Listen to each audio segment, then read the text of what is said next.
besterik gabe hasiko gara, hasiera emango diogu gaurko saioari, eskerrik asko hemen egoteagatik, gurekin goizean ari garan, momentu honetan 150 langile euskara teknikari inguru daude konektatuta.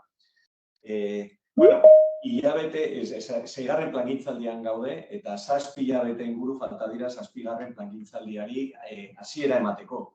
Orduan, pentsatzen dugu gogoeta egiteko unea heldu zaigula hobekuntzak egiteari begira, ezta? 6. plangintzaldia argi ilunak izan dugu, pandemia toreatzea tokatu zaigu, eta dudarik gabe horrek eragina izan du egunero egiten dugun lan horretan, baina beste alde beretik nik esango nuke indarguneak ere erakutsi dituela 6. plangintzaldia, ezta? Adibidez, hizkuntza plangintzaren funtsezko osagaiak erabiltzen ditugu erakunde guztietan, badakigu zer den plan estrategikoa, kudeaketa planak, deno dauzkagu era batera edo bestera hizkuntza ofizialak erabiltzeko irizpideak, gaur hemengo saioan aipatuko diren hainbat termino, idazle, helburu, nik uste bateratuta dauzkagula, eta behar da gazteenek pentsatuko duzue, hori beti izan dela horrela, baina miradinekoen jakingo duzue orain dela zenbait urte, ez genuela hain landuta. Gero, eskura dauzkagu momentu honetan, planak eta diseinatzeko eredu bateratuak, irizpideak eta baita kudeaketarako tresna telematikoak ere. Nik ere aipatuko nuke modu koordinatuan jarduten dugula. Oro bestela, ez dakit, barra bezalako ekimenei hasiera ematea ezinezkoa litzateke. Bikain lerrokatuta daukagu sistema orokorrarekin. Ari gara bera martxan daukagu, euskara teknikarien informazioa eta etengabeko prestakuntzarako tresna modura, eta, nik uste dut hori direla, ez dakit, pixka bat, 6. plangintzaldian izan ditugun indakuen batzuk. Baina lehen esan dugun bezala, dena ez da arrosa kolorekoa, ilunak ere badauzkagu, segurazki ilun asko, baina guk, ez dakit, hausnarketa egin dugu hizkuntza politikarako sailburu horretan, eta gure ustez bi izan dira, ez dakit, pixka bat, planen despegea ainguratu dituzten zamak. Ez dakit nola esan, konpondu beharreko bi kontu. Gure ahuleziarik nabarmenenak, gire ustez, 6. plangintzaldi honetan izan dira, behar bada, kudeaketari askotan ez zaiola aitortu normalizazioetako duen garrantzia.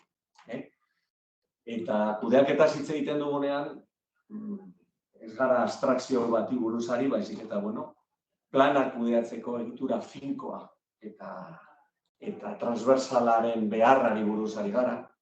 Arduradun politikoen parte hartze aktiboa, planen diseinuan, garapenean eta jarraipenean, langileentzako informazioa une oro, planen eta hizkuntza irizpideen inguruan, ez dakit, bakoitzarekin nola jokatu behar duten komunikazioetan jakin dezaten, hori guztia da, eta gauza gehiago, gaur esplikatuko duten bezala, kudeaketa.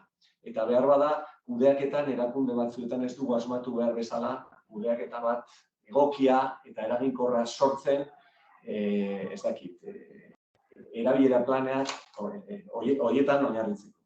Bigarren problema edo bigarren ahulezia zein izango litzateke, euskara planei askotan ez diegula jarraipen sistematikorik egiten. Denok ezagutzen duzue, SIADECOren bidez egiten dugun ebaluazioa oso ona bada ere, eta SIADECOa baditu bere hutsuneak.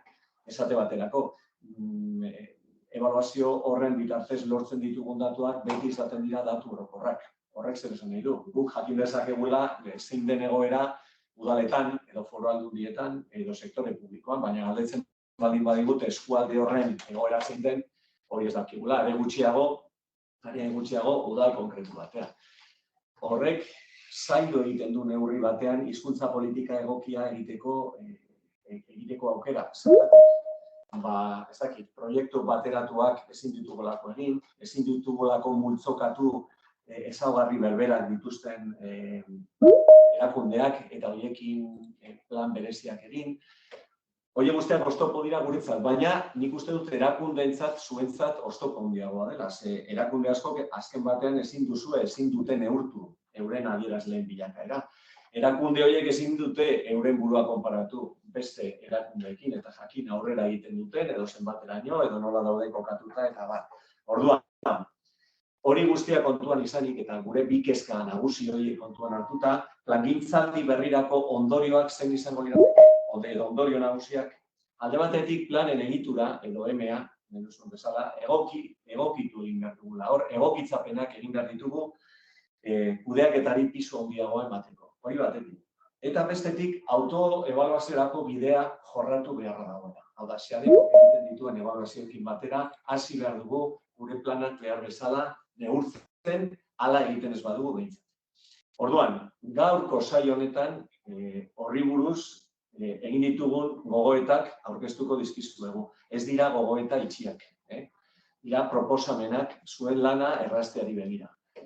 Beti, uste dut hori Larraitzek komentatuko dizue, foro bat zabalduko dugu, gero honien gaineko ekarpenak egiteko, baina ez daukagu inolako arazorik, eta nik uste dut horrela egin beharko dugula, irailean, zuek pixka bat informazioa guztia hausnartzen duzunean, zuekin bilerak egiteko, edo lurraldeka egiteko, aurrez aurre, zuen gara joango gara, eta hitz egingo dugu sakonago. Hau da, prozesu honetan, hitz zaituztegu, bakarrik utziko. Hitz egiten ari naiz pluralean askotan egiten dudan bezala, baina benetan gaurko saio honen protagonista nirekin batera dauden gure 3 lankide dira. Hemen nire eskuinean daukat Julene Moiano, Amaia Aranaga eta ezkerretara Larraitz Murgion. Haiek egingo dute gure proposamenaren aurkezpena eta berrikuntza nagusiak. Beti ere zuei erraztasunak emateari begira. Baina gaia ez dugu bere horretan utziko. Aste honetan bertan oso keres baldin badago ostiralean sakonduko dugu jarraipenaren kontzeptuan, kudeaketaren kontzeptuan eta horretarako Eluiarreko adituen laguntza izango dugu.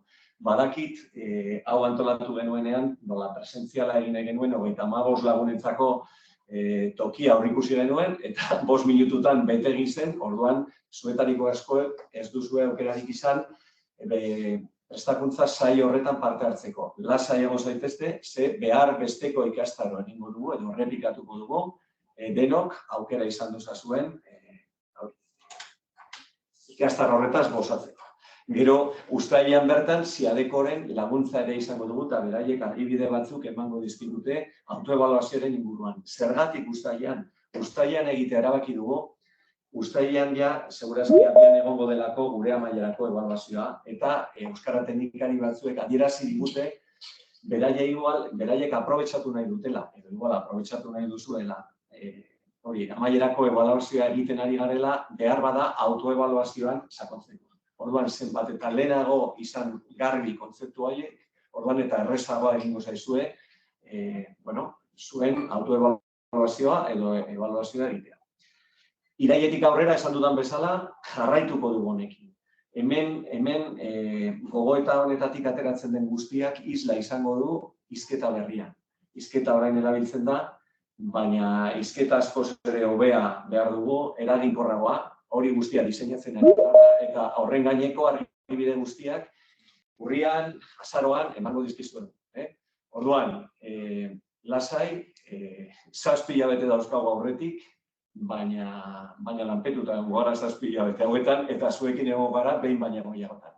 Eta nire aldetik, besterik ez, ja hitza ematen diot Larraitz Murgiondo Andreari. Bera hasiko da. Egun on denoi, kontutxo bat, ez dizugu esan, baina konturatuko zineten grabatzen ari garela, bai? Gero hitz egiten ari guren guztia plataformaan bertan geldituko da, materialaren plataformaan bertan geldituko da, eta foroa ere, saioa bukatzen dugunean, gaurko ikastaroko foroa zabalduko dugu, zuen ekarpenak eta egin ahal izateko, zuen iritzia jasotzeko, baina eske gaur 126 gonbidatu zaudete eta orduan hori gaur kudeatzea ezinezkoa dugu.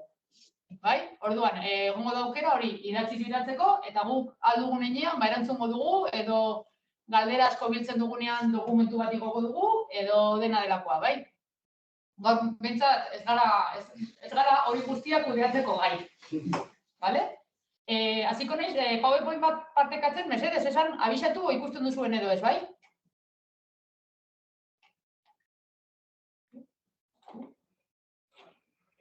Ikusten da? Bai. Bai. Bai, ikusten da. Ikusten da. Bai. Bueno, ikusten duzuenez, zazpigarren plangintzaldia izango da 2023 urtetik 2028 urtera, eta guretzako hau da kudeaketaren plangintzaldia. Hau da, kudeaketan egin nahi dugu indarra euskararen osasuna hobetze aldera. Bai? Erakutsiko ditugu. A ber.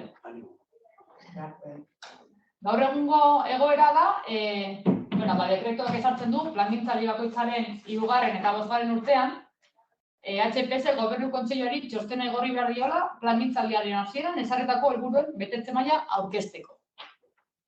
Hori dela eta tarteko ebaluazioaren eta mailarako ebaluazioari esker Eusko Jaurlaritzaren egoerari buruzko datu zehatzak lortzen badira ere, ez dago beste erakunde guztien datu zehatzak lortzeko modurik edo, bai? Guk datuak lortzen ditugunean egiten duguna da multzoka jaso. Ez ditugu jaso, nik ez dakit Aramaioko udalaren egoera zein dan, ez dakit Tolosako udalaren egoera zein dan, dazpizko denak orokorrean. Bai? Eta horrek asko zailtzen du, bai HPS-etik eta bai Eusko Jaurlaritzatik orokorrean euskara sustatzeko politika bideragarriak, politika eraginkorragoak eta egin ahal izatea, bai? Guk ikusten duguna da, goitik ikusiko baldin bagenu bezala. Ezin dugu zehaztu, eta horrek hori lortzeko helburuz egin dugu lanketa guzti hau. Plangintzaldi honetan proposatutako metodologiari dagokionez, bikainen ebaluazioko referentzia marko estandarrarekin lerrokatuta dagoen metodologiak aukera ematen du erakunde publiko zein pribatuek elementu eta adierazle berberetan oinarriturik planifikazioa egiteko eta berorei erreparatuz ebaluazioa egiteko. Halere, erakunde guztien berezitasunak aintzat hartuta, emeren adierazle sistema bere osotasunean ez da egokitzen erakunde guztien beharretara. Hau da guk ikusten dugun ahulguneetako bat. Hau da, ezin ditugula berdin baloratu euskara, adibidez, euskara teknikariak, euskara zerbitza dauzkaten udalak, ez dauzkatenak, langile asko dauzkaten erakundeak, languiti gutxi dauzkatenak, eta lana ez da berdina. Eta hori teknikariekin bildu garenean, hori da aipatu digutena. Orduan guk hori malgutasun bat emana izan diogu, eta honetara dator lanketa guzti hau, bai? Orduan, hori ikusten duzunez, gaur-gaurkoz ez dago jakiterik hizkuntza politika egiteko ezinbestekoak diren datu asko. Adibidez, Euskal Autonomia Erkidegoan zenbat erakundek onartu duten plana. Ez daukagu jakiteko modurik. Plana onartu duten erakunde guztiek zein metodologiari jarraitu dioten. Hori jakiteko modurik ere ez daukagu. HPS-ek proposatutako metodologiari ez jarraitzeko arrazoiak zeintzuk izan diren ere, ez jakiteko modurik ez daukagu. Eta datuak hizketan lehen Josebak aipatu den aplikazioan sartu ezean, ezin dugu jaki zeintzu diren adierazleen egoera erakunde bakoitzean, bai? Eta gaur egun ez daukagu jakiterik erakundek euren erabilera planaren jarraipen sistematikoa egiten duten ala ez. Eta hori, HPS bezala garrantzitsua izan daiteke adierazle batzuen kontura hizkuntza politika egiteko, baina uste dugu hori oso garrantzitsua dela erakunde bakoitzak bere egoeraren jarraipena egin ahal izateko. Orduan, badakigu erakunde askok bakarrik daukate guk ziadekotik bideratzen dugun tarteko ebaluazioa eta mailagerako ebaluazioa, baina tarte horretan ez daukatelako inolako daturik, bai?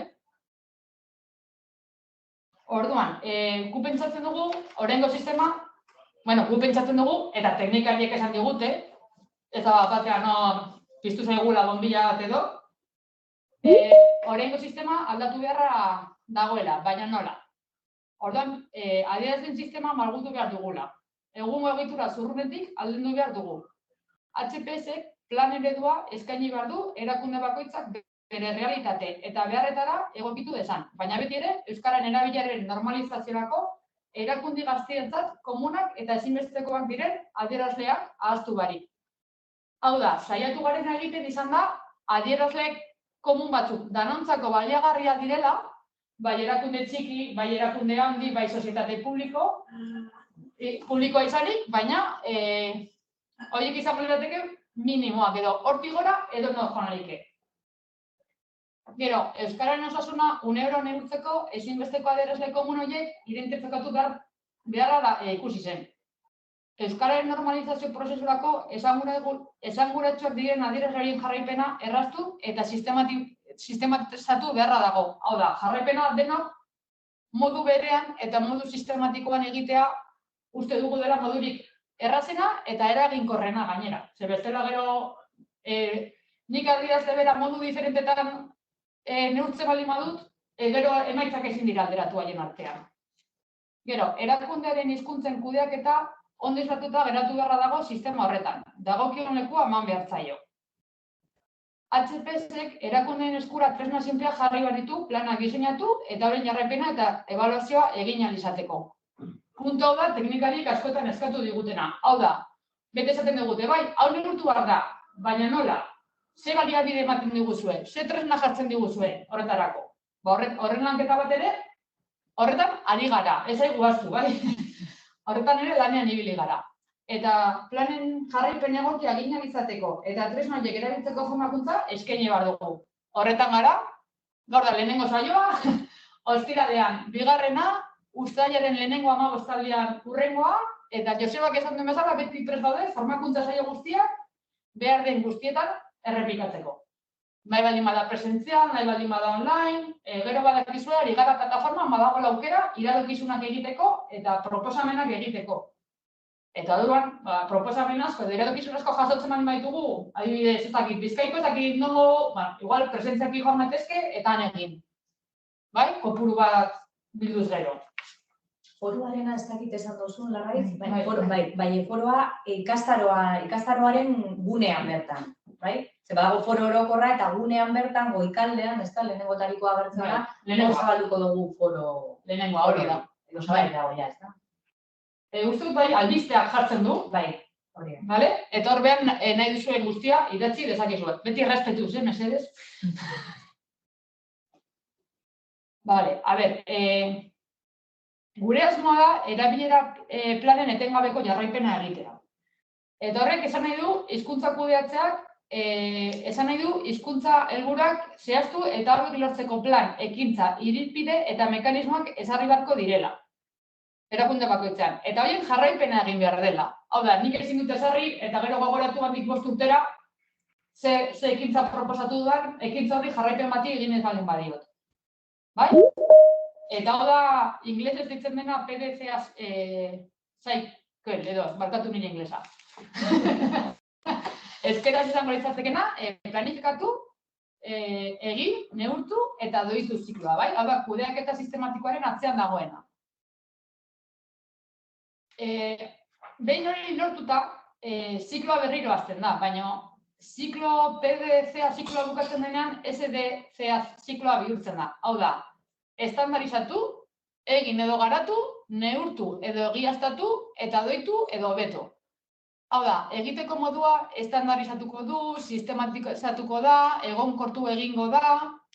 Erakunde aurreratuek etengabeko hobekuntzarako ziklo hau barneratuta izaten dute funtzionatzeko modu bezala. Eta hau bermatzeko sistematika zehaztuta dute. Horrela, jardueren planifikazioa, jarraipena eta hobekuntza noiz, nork eta nola egin behar den zehaztuta dute.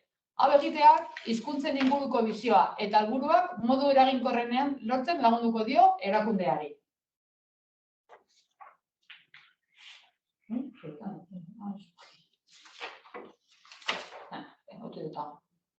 Bueno, planen eredua egokitzeko eta hobetzeko guk ja ibilbide bat egin dugu hemen HPS-en, bai?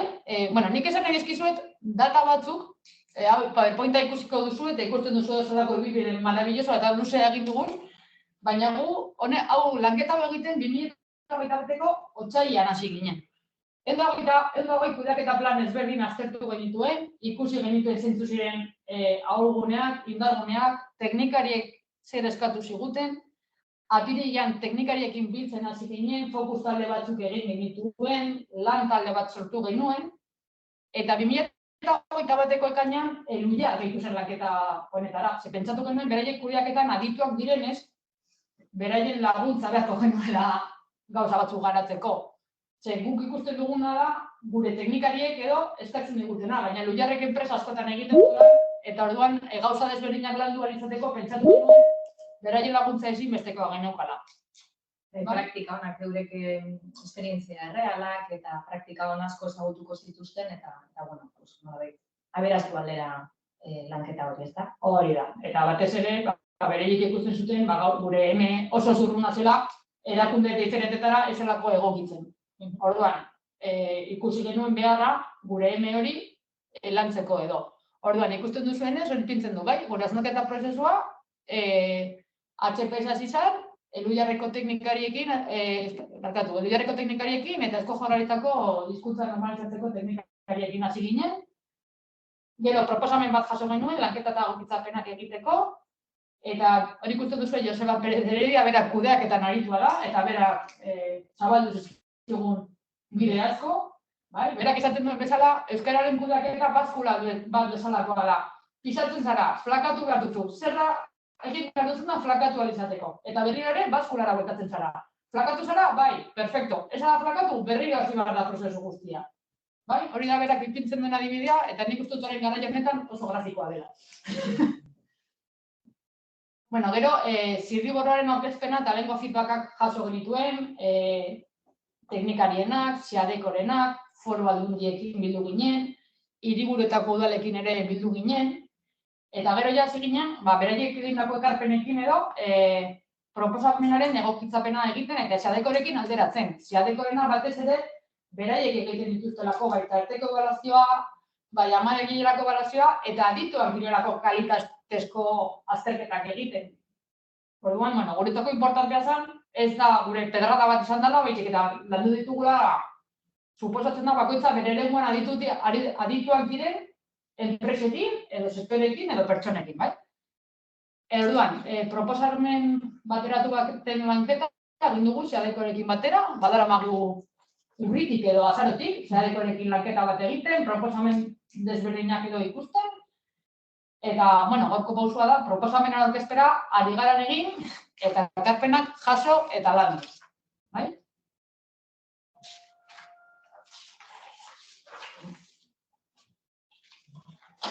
Eta, azken batean, Larraitz abiatu da Apurbet, eta Josebak esan duenarekin lotuta, Apurbet HPS-ren ikuspuntua zein izan da, buruan genituen ahulgune, hutsune horiek, eta gero, azken batean, hausnarketa prozesu horretan ere, ikusitakoarekin, jasotakoarekin osatu duguna.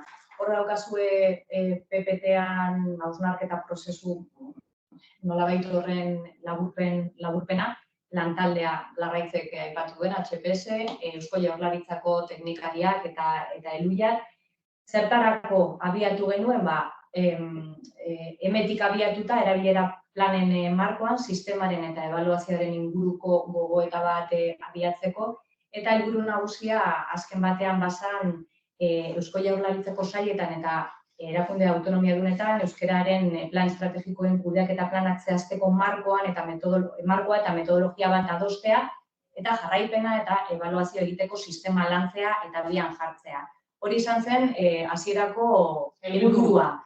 Gero horrek, orain ikusiko dugun moduan, eraman gaitu beste plano batera, beste bide batzuk zabaldu ziren, hori izan zen hasierako helburu bat, zertarako abiatu genuen hau guztia, baina horrek, azkenean, hausnarketa talde hauetatik eta bideak irekitzen joan dira eta eraman gaituzte gaur egungo egoerara eta gaur egun daukagun honen aurkezpenera.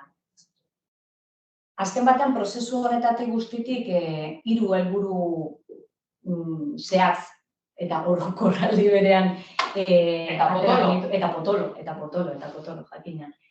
Euskararen kudeaketa planen diseinu eta jarraipen egiteko metodologia bateratua behar genuen, eraginkorra izango dena eta sinplea, ezta, aldi berean. Bestetik, planak ebaluatzeko irizpide eta gidalerro orokorrak zehaztu behar ditugula, guztiok buruan izateko irizpide beren arabera zer den ebaluatu behar duguna eta datuak alderagarriak izateko. Eta azkenik, erabilera planen jarraipena egiteko, neurrerako sistema bat edo aginte taula bat erabilgarria izango dena guztientzat lantzea. Ez da, ahalik eta adierazgarriena, iraunkorra eta moldagarria, ez horren zurruna. Zurruntasun horretatik ateratzeko. Lanketa horietan, hausnarketa talde horietan, emeren inguruko gogoeta bat abiatu zen, eta hortik atera ziren emeren ahulezia batzuk eta indargune batzuk. Seguruenik zuetako gehienontzat ezagunak izango direnak, beste batzuentzat igual ez horren beste. Azken batean hemen ikusten dugu egitura zurruna dela, hainbatetan arazoak ematen dituena lan hizkuntza eta zerbitzu hizkuntza bereizteko, bai? Erakunde batzuen kasuan, beste batzuen kasuan, argiagoa izango da, gertatzen dena hemen euskal sektore publiko osoa daukagula sartuta, beraz, guztien neurrirako egitura bat sortzea zaila da eta azkenean gabezia horiek antzematen dira. Adierazle batzuk soberan egon daitezkela ikusten zen, beste batzuk neurtezinak dira, neurtzeko zailtasunak daude, elementu batzuk ez dira eguneroko lanean aintzat hartzen, igual hor agertzen zirenak. Gero, egitura hori zurruntasuna aipatu dugu, erakunde bakoitzaren egoerara egokitzeko zailtasunak daude kasu askotan. Elementu guztiak maila berean agertzen dira, baina realitatean, eta realitate oso anitzak daude erakundearen arabera, ez daude maila berean. Luzegia da, ez da oso praktikoa, egunerokoan kudeatzeko, euskararen kudeaketa ez dago erdigunean, bai? Eta lidergoa aipatzen da, baina gainetik, ez da? Ez zaio beharrezko garrantzia ematen. Beti ari gara lidergoaren kontuarekin, eta egituran, emeren egitura horretan ez zaio beharrezko garrantzia ematen. Seguruenik, hor teknikari asko zaudete, erakunde askotakoak, eta gehiago erantziko zenizkiokete honi, eta egin ahal izango duzue porro horien bitartez nahi izan da, bai? Eta, indarguneak ere baditu jakina, ondo antolatutako egitura bat da, neur daiteken guztia edo ia guztia jasotzen du, zabala da, simplifikatzeko aukera ematen du, zera guztiak, elementu guztiak, kontuan hartzen ez badira. Planak bateratu egiten ditu, erakunde bakoitzaren egoera edozein dela, alderaketak egitea ahalbidetzen du, bakoitzak hasi danetik eboluzio edo bilakaera hori ikusten, eta bikain ebaluazioko emerekin lerrokatuta nago, bai? Horiek izan ziren, ikusi ziren indargunetako batzuk. Eta horretan oinarrituta, ondorio nagusi batzuk atera genituen, pantailan ikusgai dituzuenak, hemen simplifikatu edo lehentasunak ezarri behar direla, elementuen ordena aldatu behar dela kudeaketari eta lidergoari lehentasuna emanez, gaur egungo realitatera ekarri behar direla elementuetako batzuk, adibidez hori aipatu dugu sortze hizkuntza bada elementu bat, askotan modu oso ezberdinean ulertzen dela erakunde batean, bestean, igual definizioekin ez dugu asmatu, edo aldaketak egon dira, horre itzultzaileen neuronalarekin, orduan horre itzultzaileen neuronalarekin egiten dena zela neurtu behar dugu, badaude termino batzuk gaur egungo realitatera ekarri behar direnak. Bestetik, datuak nola jaso eta nola aplikatu ere argitu behar da, eta guztiok modu berean egin dezagun, neurketa horiek egin ditzagun, eta datuak alderagarriak izan daitezen, erakunde ezberdinen artean. Eremuak eta adierazleak zehaztu eta argitu behar dira, guztiok esan dagoa, gauza bera interpreta dezagun, ez da? Eta orain gaur egun sortzen zaizkigun zalantza asko uxatzeko. Eta hemen zer neurtu behar du, baina eta hau kontuan hartu behar dut, eta erakunde batek modu batean ulertzen du eta neurtzen du, beste batek beste batean, orduan, ikusten genuen hori gainditu beharra. Hauek emeri dagozkion ondori bat. Eta prozedura, sistema egitura, funtzionatzeko moduari buruz ere ondori batzuk atera dira, prozesu honetatik guztitik. Alde batetik, prozedura bera sistematizatu beharra dagoela, ordezkarien implikazioa lortu behar dela hazikeratik, diseinu fasetik bertatik, eta hori lortu ezean ondo adierazita jaso behar dela. Jarraipena eta balorazioa nola egin zehaztu behar da, denok irizpide berberekin jardun behar dugu, ebaluazioan datu objektiboagoak jaso behar dira, ez dute beti pertzepzioetan, ez da, askotan pertzepzioekin jotzen dugu. Bueno, gitxi gora bera, saiatu behar dugu datu objektiboagoak, zientifikoagoak edo lortzen eta danok modu berean. Eta adierazleen jarraipena egin behar dela, ez da? Baina nolabait mugatu. Ezin zaio hemen agertzen diren adierazle guztiei eguneroko jarraipen bat egin. Erakunde batzuekin dute eta primeran, beste askorentzat ezinezkoa da, ezta? Eta nolabait horrekin jokatu behar dugu, errealitate horiek kontuan hartu behar ditugu eta saiatu egitura malguago bat eskaintzen. Eta honekin lotuta, HPS-eri koordinazioaren izenean ere badagokio eta orain arte egin du plan estrategikoen eredu bat proposatzea, ezta? Eredu hori proposatzera gatoz gaur, zehaztasun gehiagoz euren Julenek aipatuko du, zein izango proposamen hori, baina ona ekarri nahi izan dugu lotura modura oraindik argitaratuta ez dagoen eta espero dezagun laster egotea, normalizazio dekretu berriak erabilera plan estrategikoen ereduei buruz edo dakarrena, bai? Eta da horre, pantailan ikusten dozuena. Koordinazio hori bermatze aldera, HPS-ek plan estrategikoen ereduak landuko ditu, aplikazio telematikoen bitartez erakunde guztien eskura jarriko dituenak plangintzaldi bakoitzaren hasieran. Hori da nahi duguna, datorren urte hasieran. Plan eredu horietan proposatzen diren adierazleak abiapuntu hartuta, eta erakunde bakoitza bere errealitatea egokituta, plangintzaldi bakoitzaren lehenengo urtean planak aplikazio telematikoaren bidez garatu ahal izango ditu. Aplikazio hori da, Josebak aipatu duena lehen garatzen ari garela, hizketan oinarrituta, baina nabarmen hobetzen. Eredu hauek, zuen eskura jarriko ditugunak, ez dute zertan, erakundek ez duzue zertan jarraitu Jaurlaritzak proposatutako plan hori. Gaur egungo emerekin jarraitu nahi duenak, emerekin jarraitu nahi izango du beste plan, beste sistema bat daukanak, jarraitu ahal izango dio horri. Guk sustatuko duguna da guztiok etortzea honetara, ezta? Iruditzen zaigulako egitura hobea eskainiko dugula, egunerokoan oinarritua eta zuen feedbackean oinarritutakoa. Eredua edozein dela, bakoitzak erabiltzen duen eredua, derrigorrean jaso beharreko adierazle batzuk egongo dira, bai?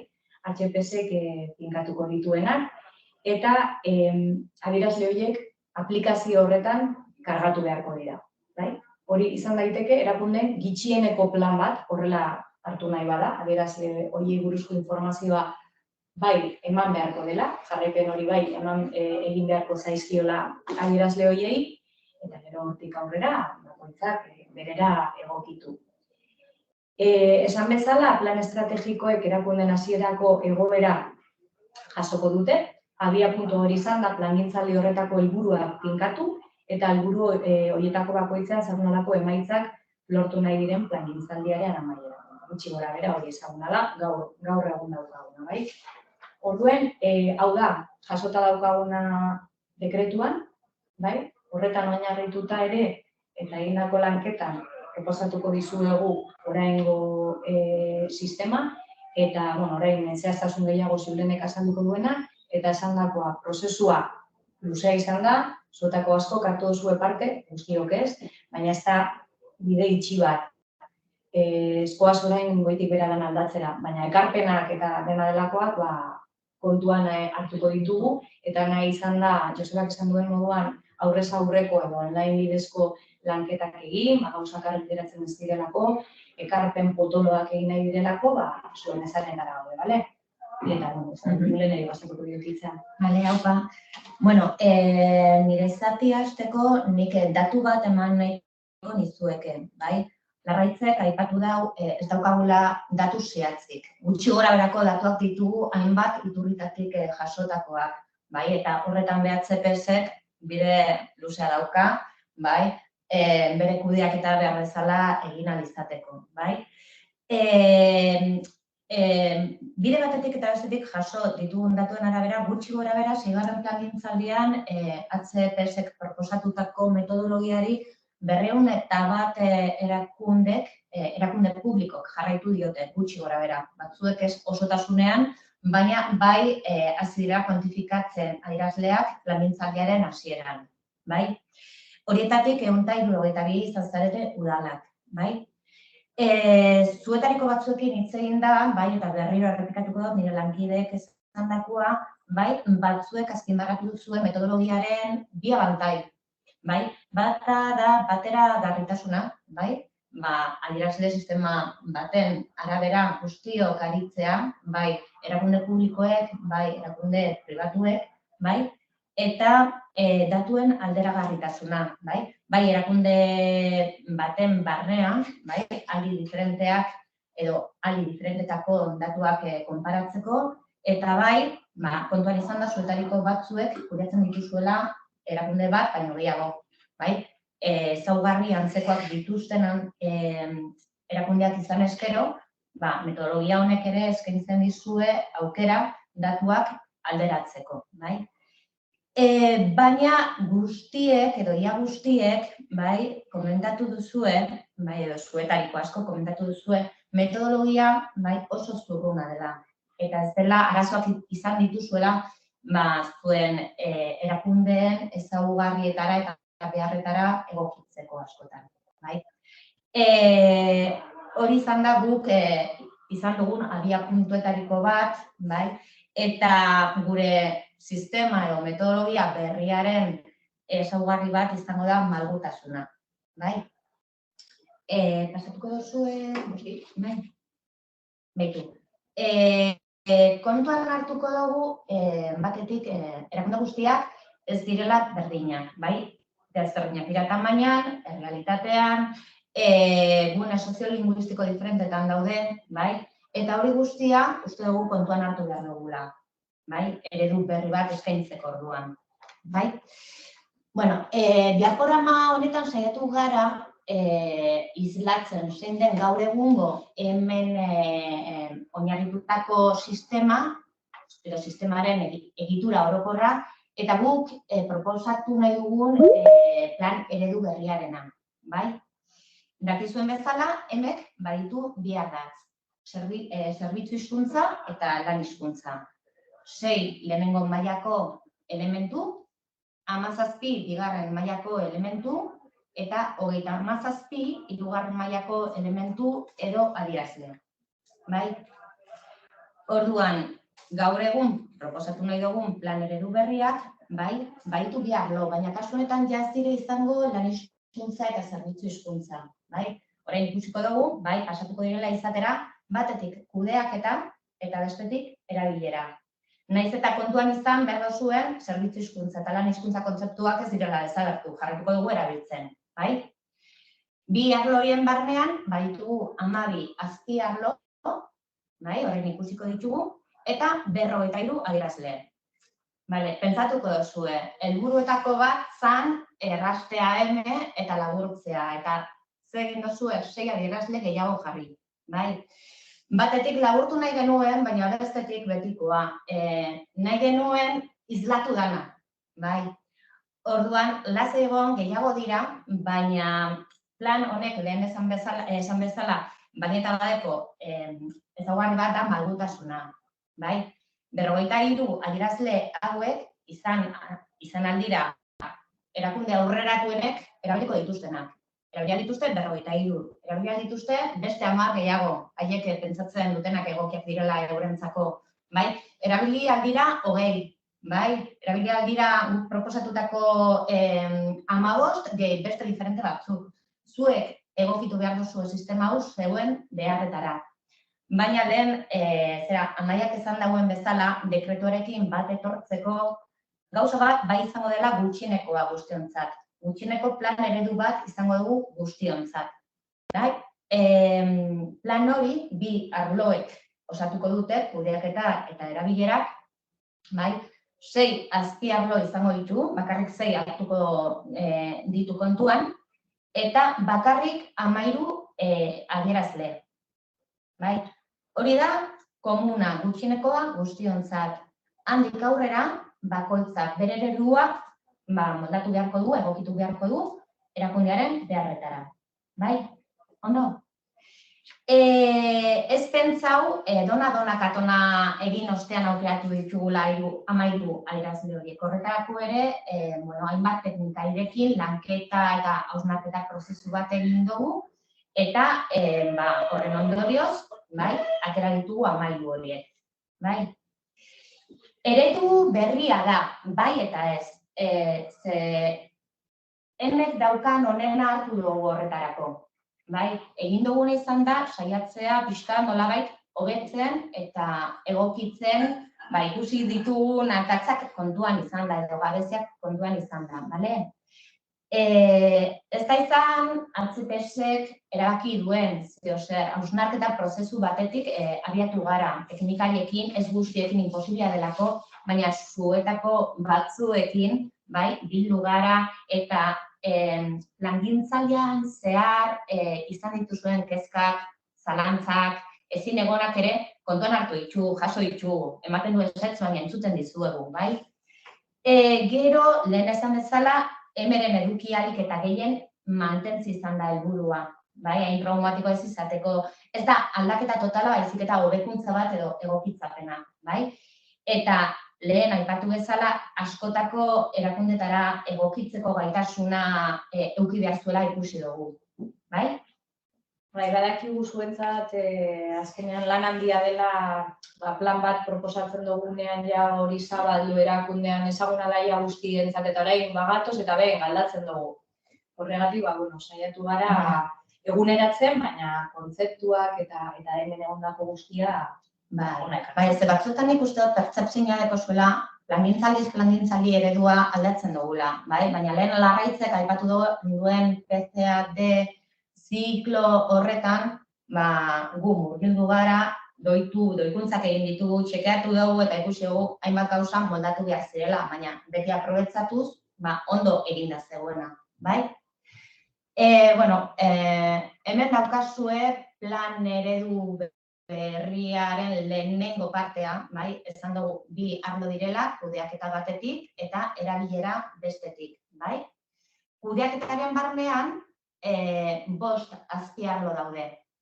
Kudeaketa orokorra, hizkuntza klausulak sartu ditugu, hori berrikuntza da. Batez be lehenengo arloa da nobedadea edo berrikuntza. Bigarren arloa erabilerarena nahiko ezaguna da guztiontzat eta hor aldaketak izan ditugu, Lehenengo arloan, kudeaketan, esan dugu, lehenengo azpiarloa izango dela kudeaketa orokorra, bigarrena hizkuntza klausulak, hirugarrenean lidergoa hartuko dugu kontuan, laugarrenean langileak eta bosgarrenean hizkuntza gaitasuna.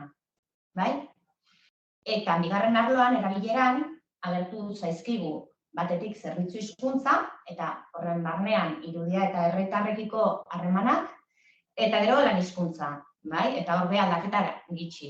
Barne harremanak neurtuko dira, kanpo harremanak, prestakuntza, baliabide informatikoak eta 8 hizkuntza, Kontutxo bat, material hau gero zuek denok eskuragarri izango duzu, badakigu orain azaltzen ari garela eta, baina, gero dena eskuragarri egongo da eta edozein momentutan kontsultatu ahal izango duzu.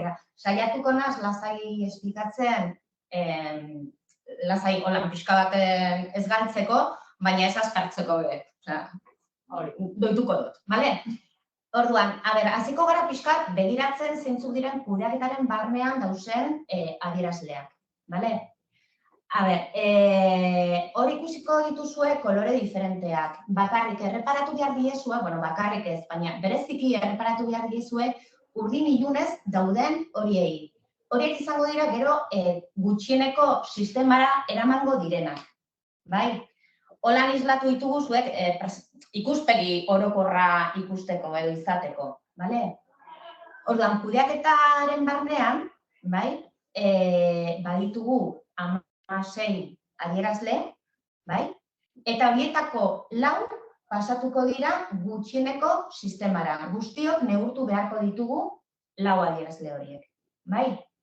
Hasiko gara. Venga, kudeaketa orokorra izeneko azpiarloan baditugu 2 adierazle. Bai? Hemen planteamendua ez da hemen zegoena, ez da agertzen bakarrik erabilera maila, jarraipen maila, ez? Formulatu ditugu maila goreneko helburuak izango balira bezala. Eta igual irakurtzean zuetariko batzuek pentsatuko duzue, Kontxo, hemen da, bai, ala ez. Ez, esplikatuko dizuet, gero prozedura bat egongo dela, eta helburua dela adierazle hauek guztiak kuantifikatzea. Bale? Orduan, kudeaketa orokorraren barnean baitugu. Erabilera planak kudeatzeko egitura finkoa sortu da eta dagozkion egitekoak eta funtzioak betetzen ditu. Bai? Bigarrena da, erabilera plan eta hizkuntza irizpideen jarraipen sistematikoa egiten da. Bai? Gero, hizkuntza klausulei buruz batetik desberdinduko ditu kontratuak eta bestetik hitzarmenak eta diru laguntzak. Bai?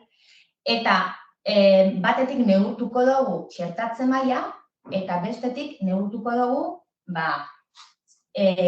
jarraipena, ezta? Ondo? Ia, jarraipen sistematikoa egiten den, ala ez.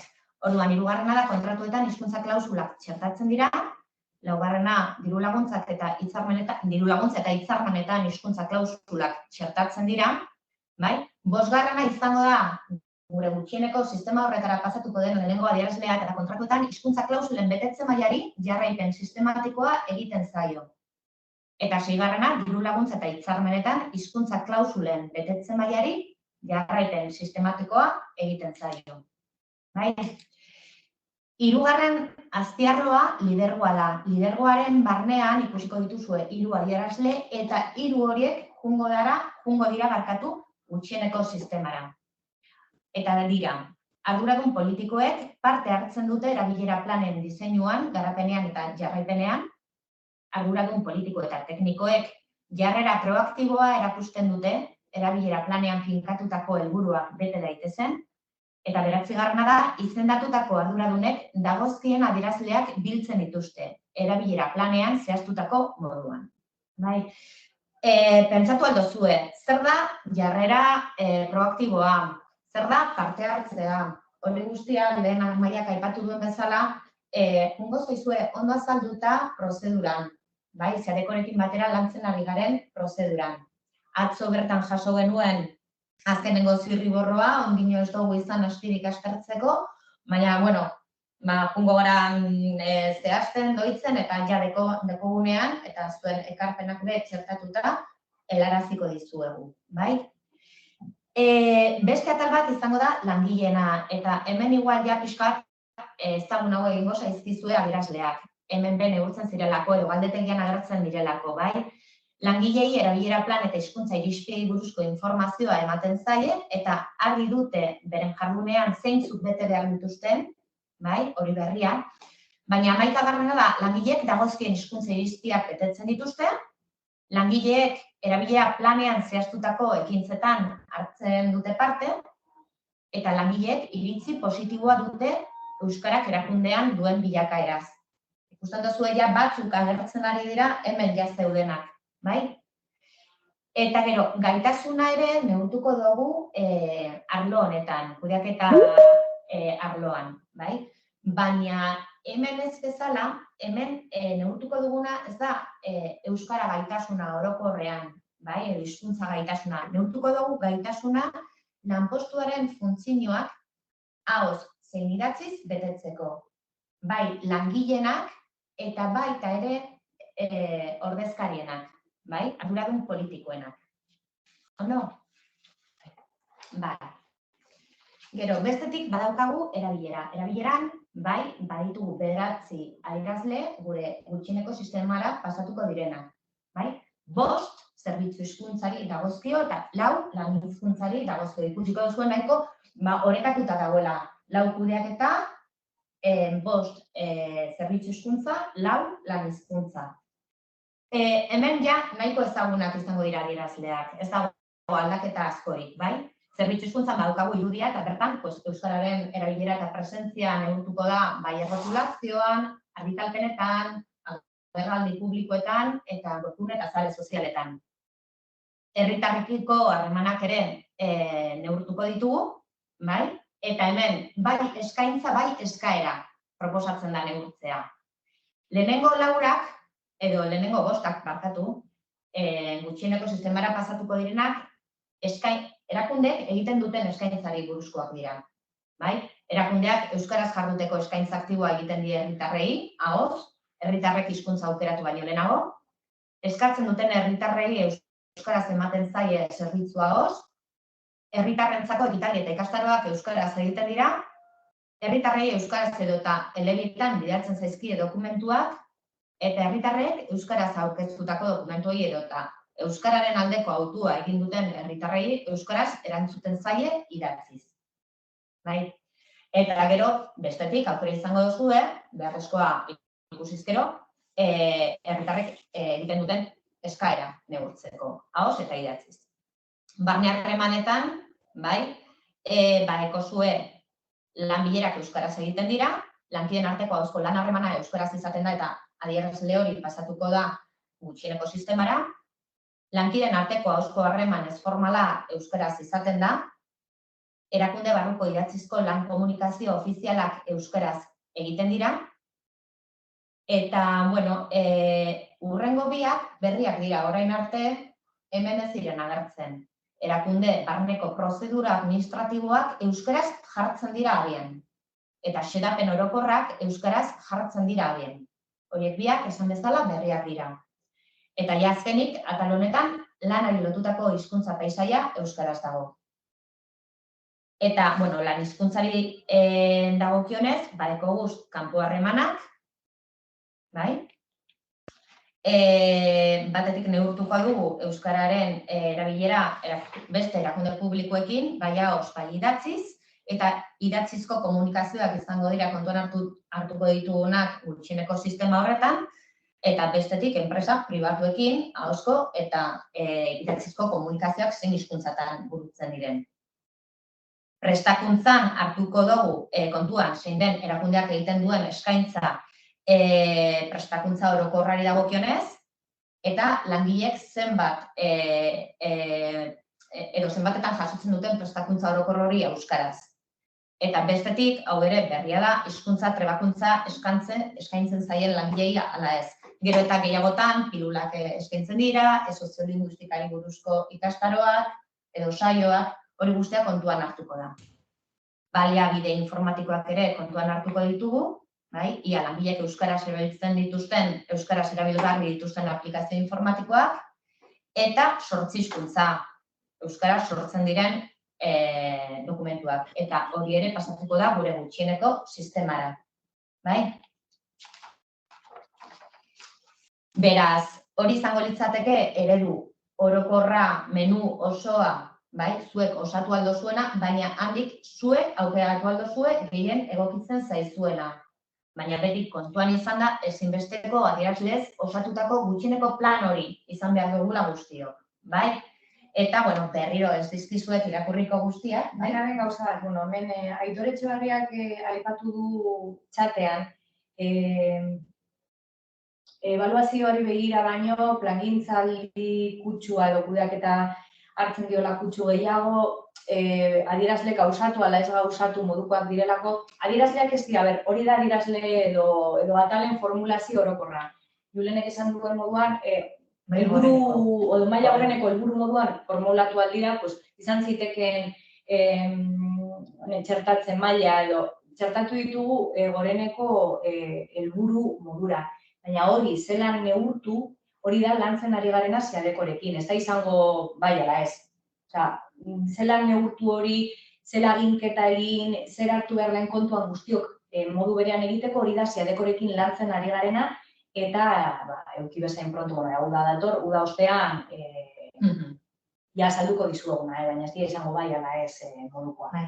Lanketa horretan oso ondo espero dugu adieraztea zuei zein den bakoitzaren, adierazle bakoitzaren azalpena. Guztiok gauza bera ulertzeko, bakoitzak desinterpretatzeko gauza diferente bat, arazo hori bai ikusi dugula plangintzaldi honetan, bai? Ondo zehaztuko direz, kontzeptuak, pixka bat, korapilatzuak izan aldirenak, lehen aipatu dudan adibidea, zer da parte hartze aktiboa edo zer da jarrera proaktiboa, bai? Guztiok gauza bera ulertzeko. Ondo adieraziko da, zein den bidea adierazle horren edo bakoitzaren balio kuantitatiboa lortzeko, bai?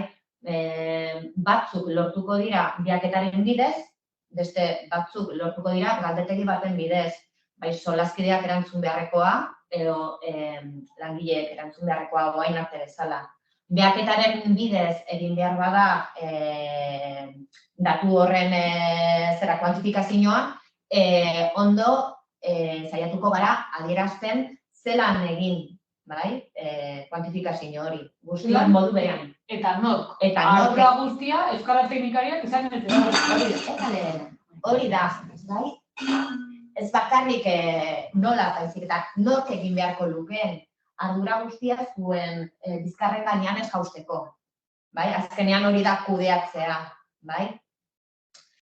Eta, bueno, nire aldetik bakarrik, esatea, 9 adierazle izango dire, 13 adierazle izango direla, gutxieneko sistema horretan, bai?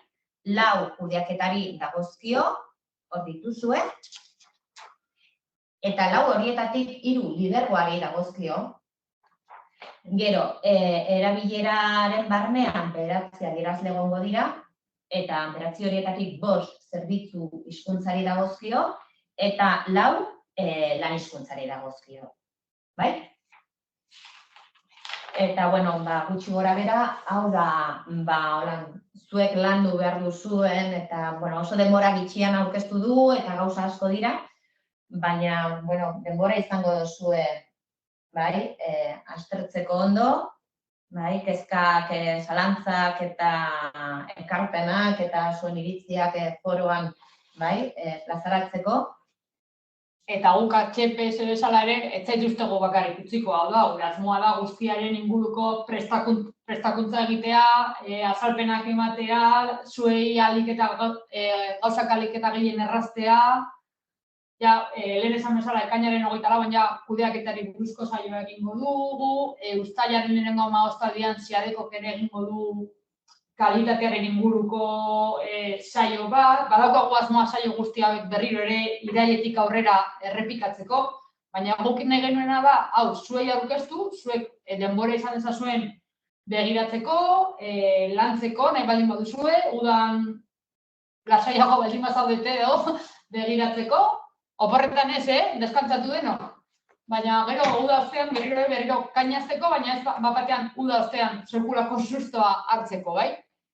Orduan, bueno, hori izan gure asmoa, horregatik aurkeztu nahi genizuen, momentuz daukaguna gure adierazleekin, gu pentsatu dugunarekin, eta gure ustez hobera joateko sistema honekin. Bai, behin da berriz errepikatzen dabiltza gauza bera, baina nahi izan dugu egitura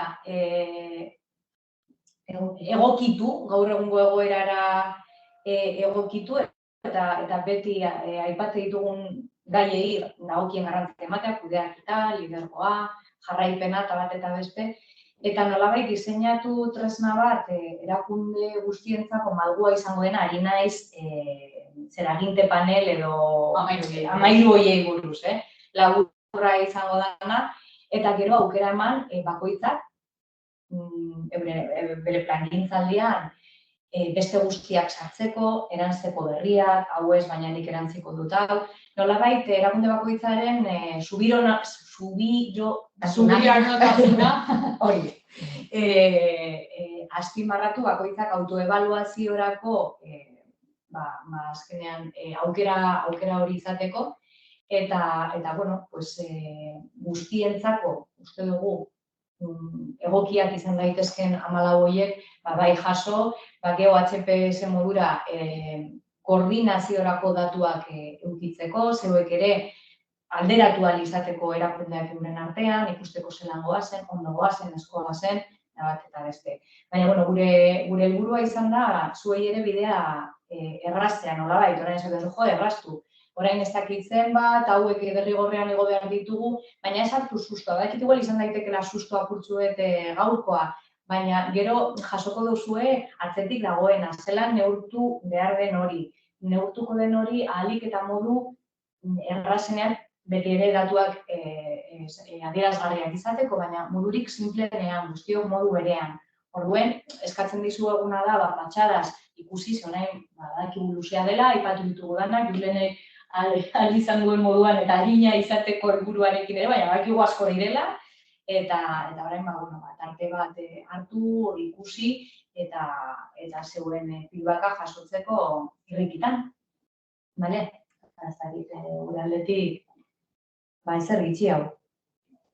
Lehen aipatu bezala, gero foroa irekiko dugu ikastaroan bertan, baina bestela zalantza asko ikusten banituz edo, hor daukazue gure e-maila, bai, adigarabilduaeuskadi.eus, eta hor idatzi dezakezue, bai.